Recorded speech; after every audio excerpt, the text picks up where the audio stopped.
Hello, c'est Jenny, j'espère que vous allez bien. On se retrouve pour une nouvelle vidéo et dans cette vidéo, ça va être stop aux idées reçues concernant les enveloppes budget parce que je peux vous assurer qu'en regardant sur tous les réseaux, j'entends tout et son contraire. Mais aujourd'hui, c'est fini, on en parle tout de suite. Alors, la première chose que je vois, que je lis sur les réseaux, c'est beaucoup trop compliqué. Faux, je peux vous assurer que c'est très simple comme système. Pour moi, il n'y a pas plus simple. C'est juste qu'au début, on a l'impression que c'est compliqué parce que quand on regarde sur les vidéos, on a toutes 10 classeurs, 50 défis, on le fait sur son portable, on le fait sur son téléphone, on fait sa gestion sur le papier. Et en fait, on regarde tellement partout qu'on ne sait plus par où commencer. Mais je peux vous assurer que c'est très simple. Allez voir des vidéos justement comment commencer le système des enveloppes au plus simple. D'ailleurs, je vous mets en haut à droite, j'avais fait une vidéo là-dessus. C'est très simple. Il faut juste avoir même un bloc de papier et on note ses entrées, ses dépenses. On regarde où on peut faire des économies, où on peut mettre de l'argent de côté et c'est tout. Il n'y a pas besoin de défis, il n'y a pas besoin de 50 classeurs. Après, c'est sûr que moi, j'adore avoir des classeurs. J'aime à faire des défis maintenant. Mais il faut le temps, laissez-vous le temps, chaque chose en son temps, vous allez commencer.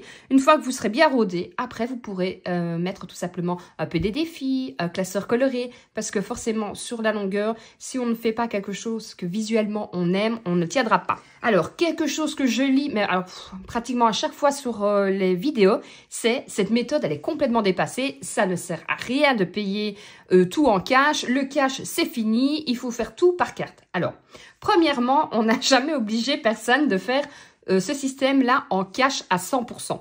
Vous pouvez regarder sur les vidéos, il y en a qui vont le faire en virtuel, il y en a qui vont le faire en cash, et il y en a qui vont le faire moitié virtuel, moitié cash. Si vous avez plus facile de le faire en cash, faites-le. Et je tiens à préciser qu'on peut payer en cash pratiquement partout. Il y a même des endroits où on ne sait pas payer par carte, mais vous pouvez très bien le faire. Vous n'êtes pas à l'aise avec l'argent liquide, vous pouvez aussi le faire en virtuel. En plus que maintenant, entre les applications, les banques en ligne, vous pouvez facilement faire ce système-là avec juste du virtuel. Je pense par exemple à Sumeria, où vous avez carrément la banque avec des catégories d'enveloppes. Donc ça, c'est juste génial. Vous avez des applications sur votre téléphone, sur votre ordinateur. Il y a tellement de personnes de toute façon qui font ce système-là que vous allez trouver l'application qui vous convient. Comme je vous dis, moi je préfère le cash et vous allez peut-être préférer le virtuel. Mais ne croyez pas que parce que vous ne payez pas en cash, vous ne pouvez pas faire ce système-là. C'est complètement faux. Vous pouvez très bien le faire aussi en virtuel. Concernant aussi la méthode qui est dépassée, je crois qu'à l'heure actuelle, comme je vous l'ai dit en début de vidéo, s'il y a bien quelque chose qu'il faut faire maintenant, c'est penser à son futur. Parce qu'on le voit bien, ça part vraiment dans tous les sens. On ne sait pas de quoi demain sera fait. Et je pense que mettre de l'argent de côté, gérer ses finances, je pense que c'est vraiment la meilleure chose qu'on puisse se faire, qu'on puisse faire pour ses enfants aussi. Et ne pas se dire que demain tout ira mieux. Non. Moi je pense toujours entre guillemets au pire et me dire ok, j'ai prévu pire. Si ça se passe bien, tant mieux. Et au pire, j'aurai de l'argent de côté. Mais voilà, il faut vraiment penser à mettre de l'argent un maximum de côté.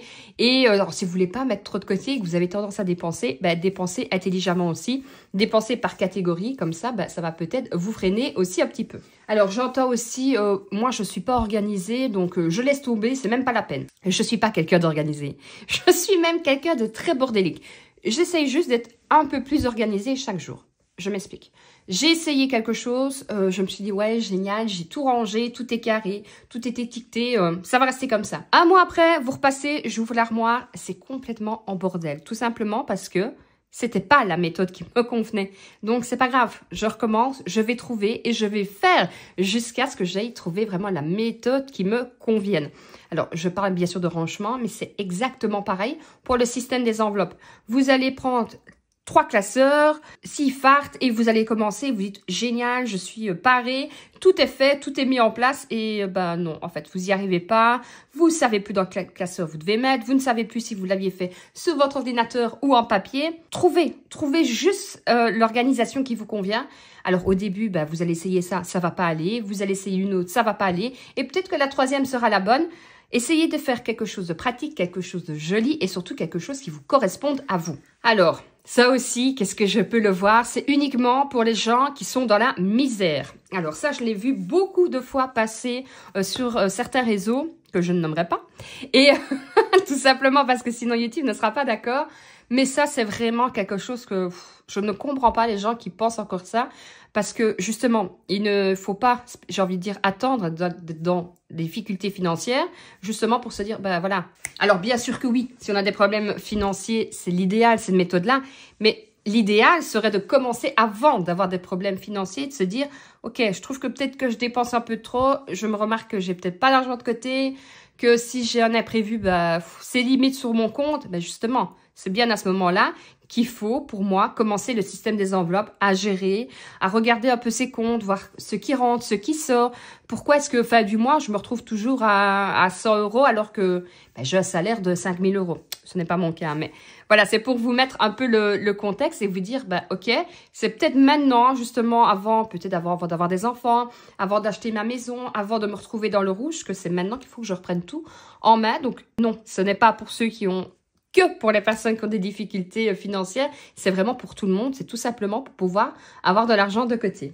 Alors, on a aussi les « je peux gérer mon argent facilement, j'ai aucun souci là-dessus, j'ai pas besoin de support ». Alors, que vous fassiez ou non le système des enveloppes, pour moi, un budget doit être fait début du mois. Alors, que vous ayez 1 000 €, 2 000 €, 6 000 €, si vous ne savez pas, si tout simplement vous ne savez pas ce qui rentre, ce qui sort, combien est-ce que vous dépensez, pour moi, je pense que quand je pose une question à quelqu'un en disant « Tiens, combien est-ce que tu payes de charges sur ta maison ?» Si la personne me répond « Bah, je sais pas combien je paye d'électricité, je sais pas combien… » Bah, c'est qu'il y a un problème. Pour moi, on doit savoir, alors je dis pas au cent près, hein, mais voilà, en faisant son budget, ben, je sais qu'il y a autant qui rentre, il y a autant qui part tout simplement pour tout ce qui est charge fixe et qu'il me reste autant pour la nourriture. Si je te dis, par exemple, tiens, combien est-ce que tu uses plus ou moins par mois pour ton alimentation? Je peux vous assurer, le nombre de personnes qui me répondent, aucune idée. On doit être dans une fourchette entre 600 et 900 €. Enfin, non, c'est plus une fourchette, ça c'est vraiment un morceau. Et je me dis, mais tu dois pouvoir savoir combien tu uses. Et puis, en fait, ces gens-là, quand ils commencent à calculer, à regarder toutes leurs sauces et tout, ben, ils se disent, oh, en fait, non, je suis plus proche des 1000 que des 6 ou 900 €. Donc, non, il est temps que je fasse attention. C'est ça que je dis. Ce système-là, ou pas ce système-là, un budget doit être absolument fait début du mois si on ne veut pas aller droit dans le mur. On est nul en informatique. Ça aussi, je l'ai déjà lu pas mal. Il n'y a pas besoin d'aller sur Excel. Moi, je ne sais pas utiliser Excel. J'ai jamais accroché avec ce programme-là. Alors, Word, ça va. Je sais faire des trucs de base. Excel, je sais pas. C'est pas quelque chose qui m'attire. Mais pareil, il y a tellement de supports maintenant. Alors, soit vous le faites en papier, soit vous le faites sur ordinateur. Vous allez sur Etsy, vous allez avoir des Google Sheets à tous les prix, où tout sera déjà planifié. Il n'y a plus qu'à remplir. C'est ultra simple. Et si vous n'aimez vraiment pas l'informatique, je pense aussi aux personnes plus âgées, parce qu'il y en a aussi, il y en a qui ont commencé ce système-là à 60 ou même 70 ans. Ben, pas de souci, vous prenez une feuille et on note tout simplement. Quand on voit les personnes avant, qu'est-ce qu'elles faisaient? Moi, ma grand-mère avait toujours son petit carnet, elle notait les entrées, les dépenses, elle retirait son argent. Mais en fait, après, on a eu des problèmes. Enfin, après, ce qui s'est passé aussi, c'est qu'on a commencé à dégainer sa carte à tout va. On a eu les achats en ligne. Il y a la mondialisation qui fait que, bah oui, on est en surconsommation. On est tout le temps en train d'acheter. Donc, en fait, compte, on a perdu le réflexe de dire, OK, je vais retirer mon argent début du mois. Je regarde tout ça part. Non, en fait, nous, on avait tendance à dégainer la carte. Et justement, le système des enveloppes, c'est ça, c'est se dire, OK, stop, on va revenir un peu en arrière et on va regarder justement ce qu'on peut mettre en place pour ne plus dépenser comme on le faisait facilement avec notre carte. La dernière chose que j'entends, et que je lis pratiquement à chaque fois, c'est très bien, mais en même temps, tu ne fais plus rien, tu peux rien acheter, tu te fais plus plaisir. Alors, j'arrête tout de suite. Si, justement, je crois que je me fais plus plaisir maintenant qu'avant parce que j'arrive à gérer mon argent différemment. Et c'est vrai qu'avant, on avait tendance à aller, je sais pas, moi, vous allez vous promener, je vais prendre une bouteille d'eau, je vais prendre ça. Allez, prends ça, c'est que 2 €, prends ça, que c'est 5 €. Ces petites choses mises bout à bout, en tout cas, pour ma part, quand je paye en argent liquide, je me dis, ouais, c'est quand même 5 €, c'est quand même 10 €. Et je me dis que avant, quand on payait avec la carte, c'est 2 €, c'est 5 €, c'est 10 €, on se rend pas compte.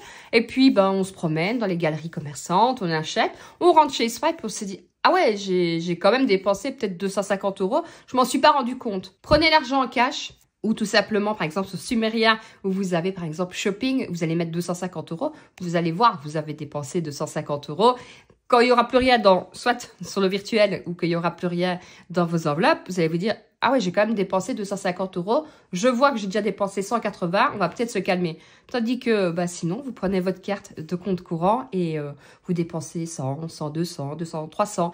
Et bah, vous remarquez rien. Donc non, honnêtement, ça ne limite pas ces achats, mais ça fait prendre conscience tout simplement où part notre argent. On ne va pas essayer de changer les gens, on ne va pas essayer de changer le monde. Il y en a toujours qui vont penser que cette méthode est top. Il y en a toujours qui vont dire qu'elles ont essayé et que c'est pas pour elles. Il y en a qui vont se dire c'est complètement débile comme méthode, le cash ça sert à rien. Voilà, on ne changera pas le monde. Moi, j'ai partagé mon avis. J'ai partagé aussi tout ce que je peux lire sur les réseaux. Tout simplement, je ne vais pas dire aux gens « Ah, il faut absolument faire cette méthode-là ».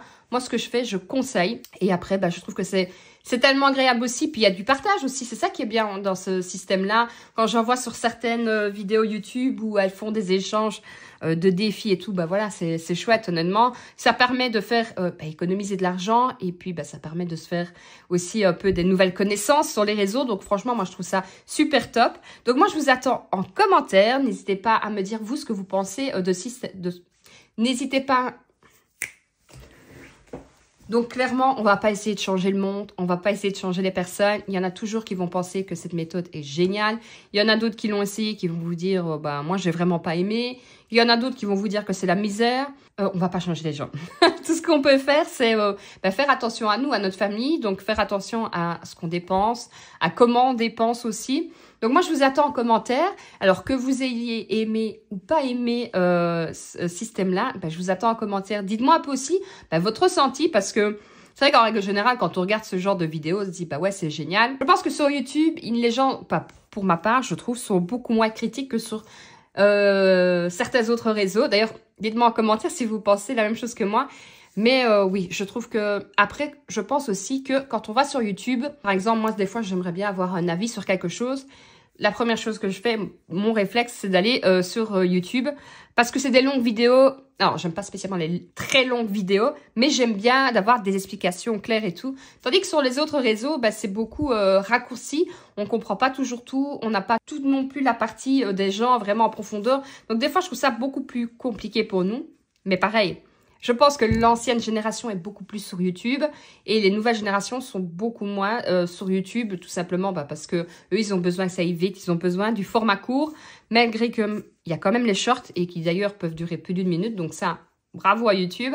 Mais voilà, donc je vous attends en commentaire, n'hésitez pas à liker, partager, je vous fais de gros bisous et je vous dis à lundi pour la prochaine vidéo. Ciao, ciao!